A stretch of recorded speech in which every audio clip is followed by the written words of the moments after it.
സംസ്ഥാന സ്കൂൾ കലോത്സവത്തിൽ സംസ്കൃതോത്സവത്തിലെ ഓവറോൾ ചാമ്പ്യന്മാരെ ആദരിച്ച് കഞ്ചേർ ഗ്രാമപഞ്ചായത്ത് നെരിയമ്പാറ മന്നം മെമ്മോറിയൽ ഹൈസ്കൂളാണ് സംസ്കൃത സ്കൂൾ കലോത്സവത്തിൽ സംസ്കൃതോത്സവ വിഭാഗത്തിൽ ഓവറോൾ ചാമ്പ്യന്മാരായത്.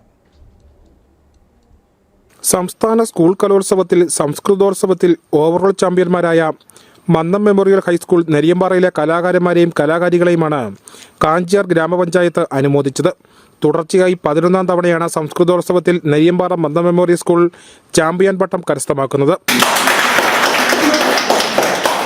കാഞ്ചിയാർ ഗ്രാമപഞ്ചായത്ത് അങ്കണത്തിൽ വെച്ച് ചേർന്ന അനുമോദന ചടങ്ങിൽ president Celine Thomas, vice president Aneesh Mannoor, വികസനകാര്യ standing committee chairperson Shilby Augustine, ആരോഗ്യ വിദ്യാഭ്യാസ standing committee chairman Jaimon Arakamparambil, ക്ഷേമകാര്യ standing committee chairperson Sheeba Joseph, ഗ്രാമപഞ്ചായത്ത് അംഗങ്ങളായ Alison, Thankamani Surendran, Sumarajan, Sandhya Jayan, Chandran Nagan, Jancy Reji, Bindu Madhukuttan, Sunny Muzhayil, James Manakkuzhiyil, KN Binu, Sushama Sasi, Jalaja Vinod, secretary Sarath Prakash എന്നിവർ സന്നിഹിതരായിരുന്നു. News bureau Kanchiyar.